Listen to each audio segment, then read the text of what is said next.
So the preseason week 1, so the preseason college football rankings have dropped, and I was not expecting Ohio State to be that low. And of course, I need to talk about it. Starting up with Texas, who is number one team in the country, which they won't be for long. I can tell you that right now. Ohio State is going to beat Texas week 1. I'm going to guarantee that victory. That's not a prediction, that's a spoiler. It's going to happen. I don't care what anybody says. You could say that, oh, Arch Manning is prepared for this moment. 2 years on the bench. He's prepared for this moment. Yeah, it doesn't matter how much preparation he has been through. He's not going to be ready for the onslaught of Ohio State defenders coming to sack him. He won't be ready for that. And Ohio State, in my opinion, is the best team in the country. So Texas, enjoy this number one preseason ranking while it lasts, because you won't be there for long. And then you got one of the dumbest rankings I've ever seen in my life. Probably the dumbest ranking I've ever seen in my life. Penn State at number 2. And it makes no sense. Yay, they made the playoff. The the big teams in the Big Ten finally made the playoff because it expanded to 12. Yay! My God, they aren't like come on.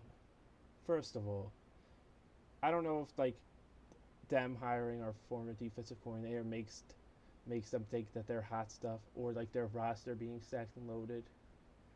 Like come on. And Drew Aller, I had to say this and get it off my chest. This is a prediction, but Drew Aller is kind of the most obvious future Steelers quarterback I've seen in a while, and I'll say why. Because next year's draft, okay, Arch Manning's not going to be in there, and the South Carolina quarterback, the LSU quarterback, and him are probably going to be the top 3 quarterbacks in next year's draft. And Drew Aller's Penn State, which is close to Pittsburgh, and he's a Browns fan. And if you have seen the way that they have been recruiting, they tend to do with Ohio State players who are in the draft. You know that they like people who reside in Ohio or go to Ohio State. So Drew Aller, I think, is going to be the Steelers quarterback next year. That's a prediction. You don't have to take it for granted. But yeah, Penn State is not the number 2 team in the country. They're not better than Ohio State. They're sure as hell, besides Ohio State, man, they can be a top 5 team. They're just not better than Ohio State. That's my issue with it. And and when it comes to what's going to happen in the game, where it's going to be at Ohio State, they're going to wear all black uniforms. Surely that means there's a night game, right? Big noon. Fox is not going to fuck us over and give us a noon game like they just did with the Texas Ohio State matchup. But we'll see. I could see Penn State being a one-loss team with its only loss being to Ohio State. I think they could be good. They're just not better than Ohio State, and that's my only issue. And to the reigning and defending national champions, Ohio State. Ohio State, the best player in the country, Jeremiah Smith in an all-around great cast, and with a QB battle compared to Joe Burrow and Dwayne Haskins, which means that whoever is the quarterback, it's going to be elite, whether it's Julian Sand or the recruit that we got, the freshman coming in. I forget his name, but whoever it is, I know he's going to be elite. And Ohio State, we have a really good chance at repeating. And since we won the national championship, I think our biggest goal right now is to beat Michigan and win the Big Ten championship. It's been a while since we won the Big Ten championship, and I know that's going to be something that motivates Ryan Day even more after just winning national championship. National championship, of course, he wants to repeat again, but I just know after accomplishing that, he wants to be the better end of the rivalry, and he wants to win the Big Ten championship. That's kind of obvious. And the Texas game, it'll be a very clear and benefactor. Number 4, we got Clemson, in which is kind of surprised that they're this high, saying they sneaked into the ACC because Cam Ward couldn't carry them to a win against Syracuse. But I could see why they picked Clemson. They're the obvious top dog in the ACC. I mean, they got one of the top quarterback prospects, and I'm very confident that in the Week 1 matchup against LSU that they'll beat them. I'm very confident in that take. And if they win the ACC championship, I will not be surprised. Because when you look at the ACC besides SMU, there's not really that much competition for them. And they'll be more than likely in the playoffs, so nothing with an issue here. Next up, we got Georgia. After their former quarterback Carson Beck had a famous 13-day hiatus from college football, saying he's going to the draft. He changed his mind and he went to Miami, which after the year that he had, I think Georgia fans could be happy. Could be happy that they're going to get a new quarterback, and they have a new quarterback, and they're going to come in because if they have a functional quarterback, a quarterback who can be the key the moments, they'll make a national title run. They will. They just will.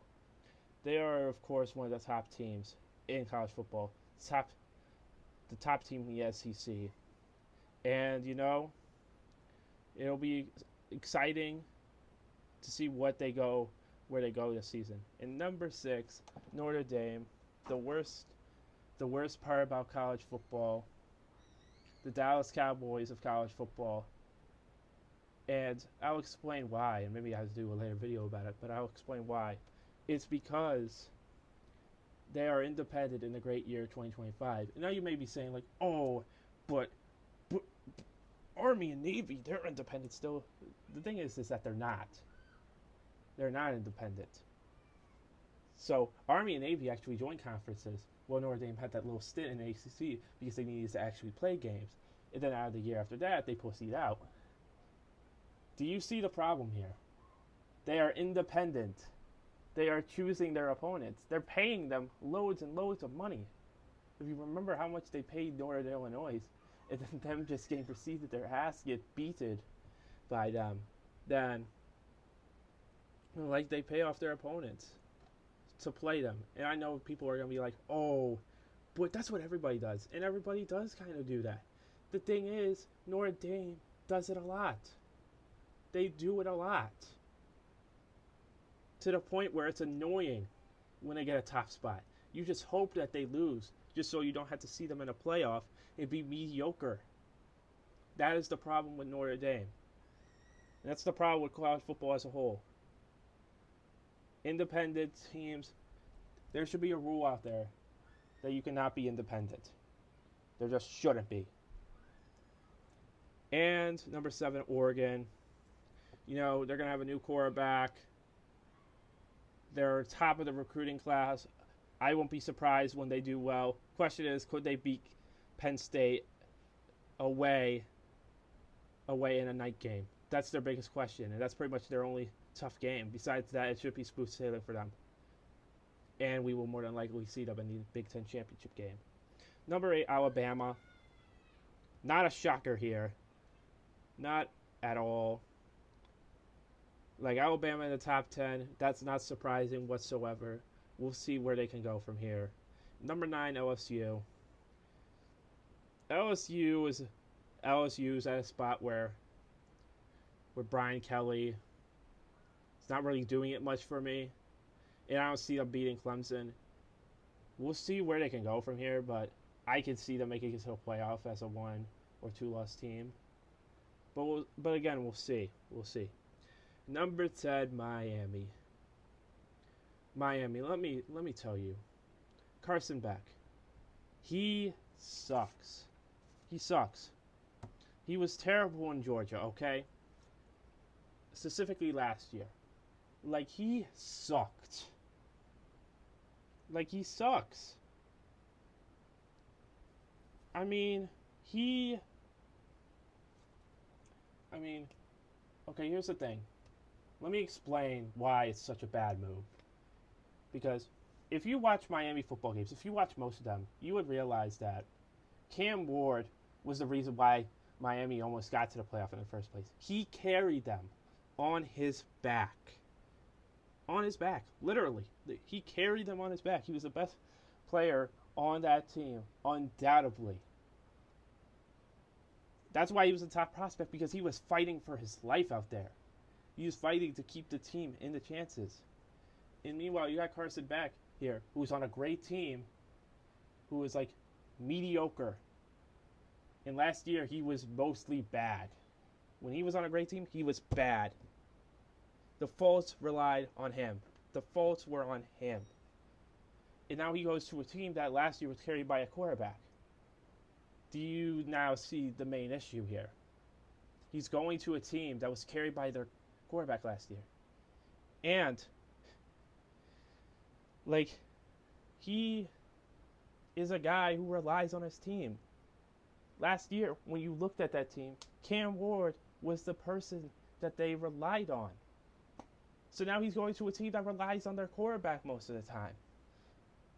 Like, he's gonna, like, he even, like, he said in a press conference, I think, in the ACC Media Day, or whatever, he said that this was the best decision ever, or something like that. I don't remember exactly what he said, but he said, like, it was a great, at best, he said a great decision on his part.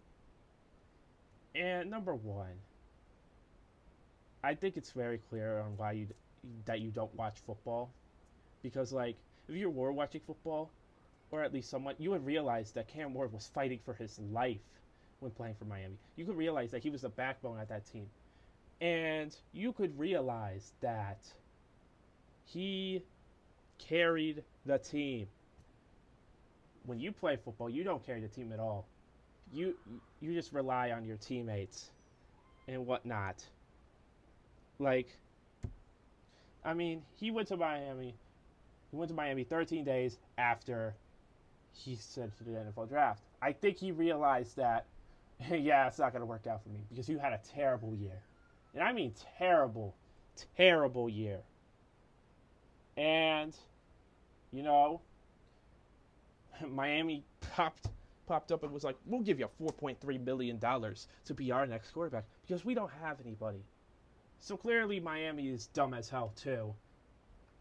But I mean, I could understand that Carson Beck wouldn't necessarily want to go to Miami, but he really had no choice. And besides, hey, his girl plays there. His girl plays basketball or volleyball or whatever she plays over there. So it's all good, right? And then it's like he gets his welcome to Miami moment when his cars get stolen from him. Him and his girl concluded. And then to make matters even better, his girl broke up with him. And then his girlfriend and his twin sister made fun of him on all things Trump's granddaughter's stream at a UFC event. She was talking to them and they mentioned just roll a clip. So basically, we were supposed to, we go to Nashville, right? He didn't want to come to Nashville. Whole breakout, all this jazz. Yeah, on his phone like this, guy, the whole time. Like, dude, get off your phone. But does he have, friends? No! Like, all the Nobody likes him! And he wouldn't talk to people. He had, an ego. He's like, he wanted people to stop him and, take a picture. He would, flip off people in the bar, and I'd be embarrassed. I'm sorry. I'd be, very embarrassed, and I was like, oh my god, how are you? Yeah. Anyhow, so, I broke up with him. And then I broke up with him, and, all these cheating shit came out. I had no idea. I didn't break up with him because of cheating. I broke up with him because of, who he was. Shit. Oh, fuck! Not only was he bad on the field, he was bad off the field too. Jesus Christ! But the $4.3 million thing,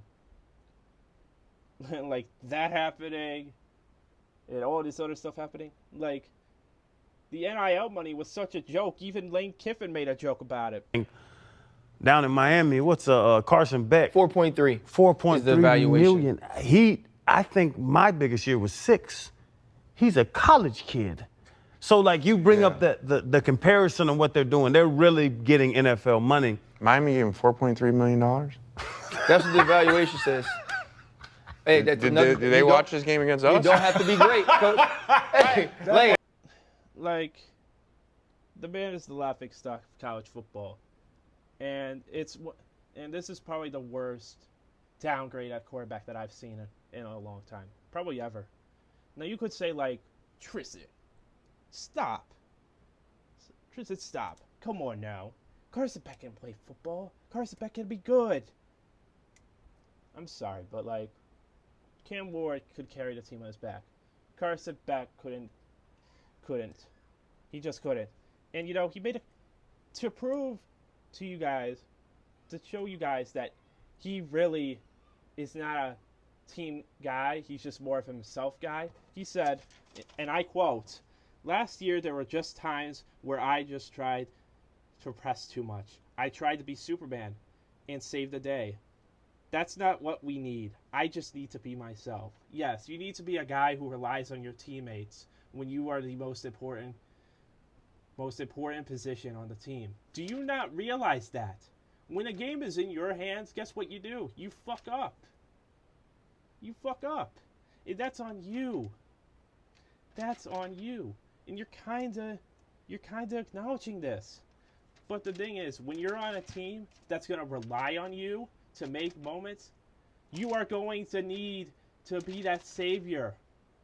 You're gonna need to be that guy. Like, come on now. Like, come on. And man, Miami football Twitter. That's the funniest. Miami football Twitter the other day made the funniest tweet that I've ever seen in my life. Not in my life, but one of the funniest I've seen in a while. And it was like, I forget what the name of the words are, but I do know what it is.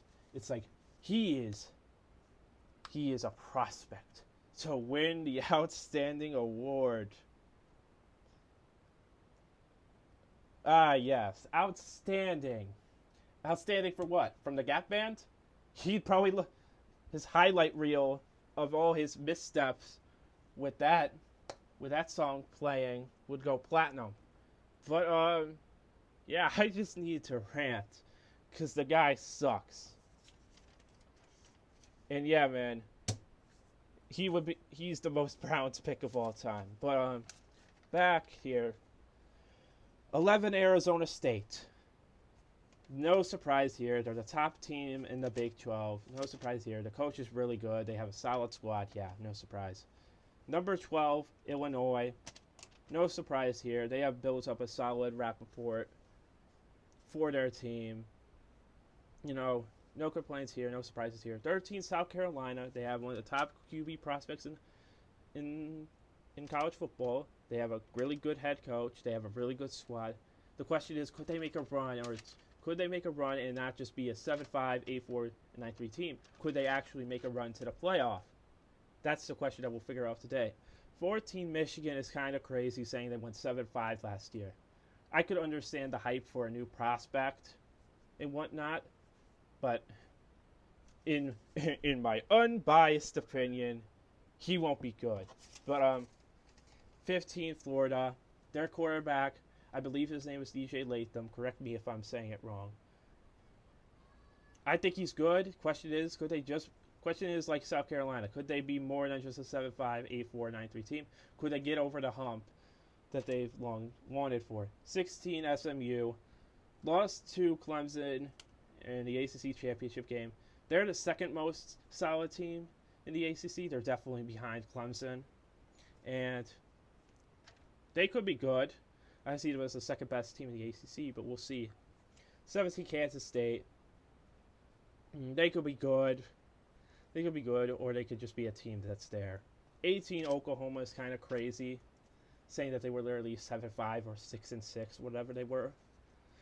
I mean, I can assume that they're ranking them high because they want Michigan and Oklahoma to be a high a ranked matchup in week 2. That's probably a reason why they are doing it. Yeah, Oklahoma, we'll see, but I don't really think they'll be all that. Number 19, Texas A&M. They're kind of a team that's just there. Number 20, Indiana. The biggest frauds in football last year. Let me tell you about it. They faced no teams at all. They didn't face Penn State. They didn't face Oregon. Hell, they didn't even face Illinois. They faced no good teams. They faced no great teams in the Big Ten.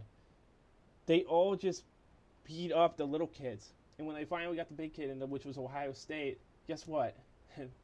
They got freaking murdered. But now they're going to face Penn State and Oregon this year, which will probably make their fans realize that last year was just a fluke. No, 21, Ole Miss. Not the surprise here. You need all the SEC teams you can get into the top 25, of course. We'll see. Number 22, Iowa State. Big 12, lost in the Big 12 championship game. Not really a surprise here. 23, Texas Tech, kind of a surprise here. We'll see. We'll see, though. Not really expecting much from this year, to be honest. 24, Tennessee. Tennessee, kind of surprising that they're low. But,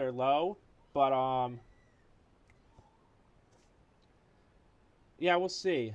I think they could be good this year. But anyway, we'll see. 25, Boise State. Won the Mountain West Conference. Had a Heisman prospect that kind of should have won. But, we'll see what they can do this year. They're obviously the favorites to win the Mountain West, and I won't be surprised if they do, and probably when they do. And, that's a reaction on the preseason Big Ten rankings. And I gotta talk about the Browns. Recent conversations. Luke Floria, sadly, has a high-ranked hamstring injury. Sadly. He got cut. They're hoping to get him back in the practice squad. 2 to 3 weeks. Hopefully he's good. And it just came out that Myles Garrett sped. Could you two shut up? Sorry. It turns out that Myles Garrett sped 100 mile per hour in 60 mile per hour zone. No wonder he's buddy to buddy with Shedeur. And the quarterback depth chart came out. And Shedeur is still number 4, which... Are you fucking kidding me? Like, come on.